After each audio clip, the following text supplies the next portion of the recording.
नमस्कार. मी शिवाजी काळभोर, पत्रकार, सातारा. यशवंत महाराष्ट्र यूट्यूब चॅनलमध्ये आपलं स्वागत आहे. सातारा लोकसभा मतदारसंघांतर्गत विधानसभा वाईज आपण सद्य परिस्थिती आणि आढावा घेत आहोत की यावेळेला या मतदारसंघातून प्रमुख उमेदवार महाविकास आघाडीचे शशिकांत शिंदे आणि भाजपचे महायुतीचे उदयनराजे भोसले यांच्या बाबतीत कशी परिस्थिती असेल किंवा लोकांचा कल काय असेल. कराड उत्तर हा मतदारसंघ असा आहे की गेल्या वेळेला म्हणजे उदयनराजे भोसले ज्या वेळेला पोटनिवडणुकीत उभे होते त्यावेळेला त्यांच्या विरोधात जवळपास अर्ध्या लाखाहून अधिक लीड विरोधी उमेदवार श्रीनिवास पाटील यांना मिळालेलं होतं. हे मताधिक्य संपूर्ण मतदारसंघातील इतर विधानसभा मतदारसंघांच्या पेक्षा सगळ्यात मोठं होतं आणि या मतदारसंघानेच उदयनराजेंचा पराभव निश्चित केला. या वेळेलाही संपूर्ण लोकसभा मतदारसंघांतर्गत कराड उत्तरमधूनच शशिकांत शिंदे यांना मोठे लीड मिळण्याची शक्यता आहे आणि उदयनराजेंना येथे मोठे प्रयत्न करावे लागतील अशी चिन्ह दिसत आहेत. कराड उत्तर मतदारसंघात कराड उत्तर तालुक्यातील 4 गट येतात. पाल गट, उंब्रज गट, मसूर गट आणि कोपर्डे हवेली गट हे 4 जिल्हा परिषद गट येतात. आणि हे जे 4 जिल्हा परिषद गट आहेत इथे बाळासाहेब पाटील सध्याचे आमदार राष्ट्रवादी शरद पवार गटाचे यांचा अनेक वर्षांपासून दबदबा आहे. इथं पृथ्वीराज चव्हाण यांचे काँग्रेसचे कार्यकर्ते आहेत. उदयसिंह पाटील गुंडाळकर यांचे विलासराव गुंडाळकरांचे पूर्वीचे कार्यकर्ते अजूनही कोयना समूहाच्या माध्यमातून आहेत.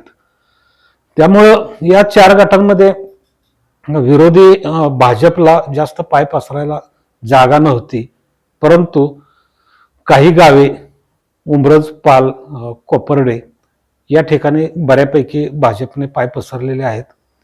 त्यामध्ये रामकृष्ण वेताळ, उंब्रजचे महेश जाधव, पालचे सुरेश पाटील, शंकर शेजवळ यांची नावं घेता येतील.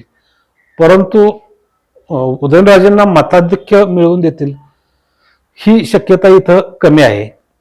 याशिवाय कोरेगाव तालुक्यातील रहमतपूर नगरपालिका आणि कनेरखेड वगैरे काही भाग, तसेच पुशेसावळी जिल्हा परिषद गट हेही इकडं जोडलेले आहेत. रहमतपूर नगरपालिकेत बाळासाहेब पाटील यांच्या गटाचे सुनील माने यांचा कायम दबदबा राहिलेला आहे किंवा नगरपालिका बरेच वर्ष त्यांच्याच ताब्यात आहे. पुशेसावळी गटातही बाळासाहेबांचे कार्यकर्ते, राष्ट्रवादीचे कार्यकर्ते आहेत आणि कारखान्याच्या माध्यमातून तिकडल्या बऱ्याच शेतकऱ्यांचा ऊस सह्याद्री कारखान्याला जातो. त्यामुळं तिथंही बाळासाहेबांची ताकद चांगली आहे. सातारा तालुक्यातील शेंद्रे आणि नागठाणे हे 2 गट कराड उत्तरमध्ये मोडतात आणि हे जरी सातारा तालुक्यात असले नावाला तरी विधानसभेला आणि लोकसभेला इथून राष्ट्रवादीच्याच उमेदवाराला मताधिक्य नेहमी मिळालेलं आहे. इथली लोक विधानसभेला किंवा लोकसभेला दोन्ही महाराजांचं ऐकत नाहीत अशीच परिस्थिती आहे. विधानसभेच्या ज्यावेळी निवडणुका होत्या त्यावेळी कराड उत्तरमधून बाळासाहेब पाटील यांच्या विरोधात म्हणजे नवीन मतदारसंघ झाल्यानंतर मनोज घोरपडे आणि धैर्यशील कदम हे वेगवेगळे लढत होते. ते कधी भाजपमधून, कधी शिवसेनेतून, कधी स्वाभिमानी शेतकरी आघाडीतून असे लढत होते आणि मतांचे विभाजन होते. पण दोघांच्या मतांची बेरीज केली तर ते बाळासाहेब पाटील यांच्या मताने एवढी कधी होत नव्हती. आताही त्यांनी ताकद लावलेली आहे, परंतु त्यांना अजून खूप मोठा पल्ला गाठायचा आहे. त्यांच्या आता धैर्यशील कदम यांना जिल्हाध्यक्षपद भाजपने दिल्यामुळं ते भाजपमध्ये आले. जिल्हाध्यक्षपद दिल्यामुळं आता मनोज घोरपडेंचा विधानसभेचा तिकीट मिळण्याचा रस्ता साफ झालेला आहे. त्यामुळं यावेळेला विधानसभेला तेच असतील. रामकृष्ण वेताळ हे जे आहेत त्यांनी पण त्यांना सहकार्य करण्याचीच भूमिका ठेवलेली आहे असं दिसतंय. तर मनोज घोरपडे आता हे पहिल्यापासून उदयनराजे यांच्या बाजूला आहेत. ते दिल्लीला जाऊन आल्यापासून त्यांचं स्वागत वगैरे करण्यापासून प्रत्येक कार्यक्रमात ते दिसत होते. त्यामुळे धैर्यशील कदम आणि मनोज घोरपडे हे एकत्रित ताकद लावतील.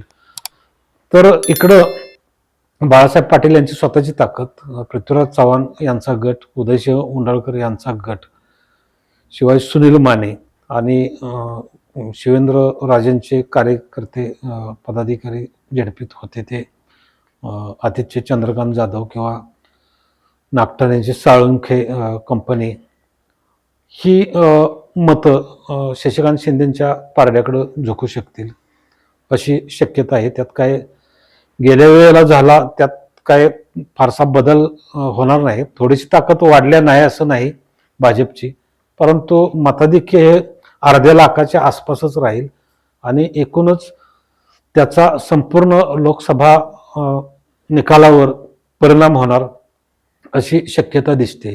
कराड उत्तर मतदारसंघात, विधानसभा मतदारसंघात बरेच जनतेचे प्रश्न आहेत. विशेषतः पुशेसावळी भाग हा खटाव तालुक्यातला भाग आणि कराडचा पूर्वेचा भाग, या भागात पाण्याची, शेतकऱ्यांची शेतीच्या पाण्याची समस्या गंभीर आहे. तिथल्या योजना अजून काही बरीच वर्ष झाल्या आश्वासन देऊनही पूर्णत्वास आल्या नाहीत. त्याला आता जनता कोणाला जबाबदार धरेल ते बघावं लागेल. याशिवाय बाकीच्या आणखीन समस्या आहेत, रस्त्यांच्या वगैरे समस्या आहेत. तसेच पुशेसावळी येथे काही महिन्यांपूर्वी जी झालेली दंगल आणि त्यात झालेला हिंसाचार, या प्रकरणात भाजपची जी भूमिका होती ती बोटचेपी भूमिका असल्याचं दिसून येत होतं. धैर्यशील कदम यांचं पुशेसावळी हे गावच होतं, ते पण फारसे दिसले नाहीत. तसेच आत्ताचे भाजपचे उमेदवार ज्यांना मुस्लिम समाजाचा मोठ्या प्रमाणात पाठिंबा असतो तेही दिसले नाहीत त्या दंगलीच्या दरम्यान. त्यामुळं त्याचाही मोठा फरक पडू शकतो. हा मतदार जो यशवंतराव चव्हाणांना मानणारा, काँग्रेसला मानणारा, या मतदारानं कधी भाजपला किंवा कमळाला कधीच आधार दिला नाही. इकडं या मतदारसंघातील मुस्लिम समाज जरी उदयनराजेंना एक सातारची गादी म्हणून मानत असला तरी पुशेसावळीच्या दंगलीचा परिणाम हा मतांवर दिसणारच आहे. त्यामुळं भाजप पासून आधीच अलिप्त असलेला परंतु तरीही राजांमुळे तिकडं असलेले हे मतदार आता काय भूमिका घेतात त्यावर मतांची गणित अवलंबून असतात. त्यामुळं उदयनराजेंना पुढच्या 4 दिवसात या मतदारसंघात चांगलं लक्ष घालावं लागेल किंवा त्यांना अजूनही वेळ आहे इथं सुधारणा करून घेण्याची. आता कशा पद्धतीनं ते इथं सुधारणा करतात ते आपल्याला पाहावं लागेल. परंतु सध्या तरी या मतदारसंघात शशिकांत शिंदे यांचं पारडं जड आहे. धन्यवाद.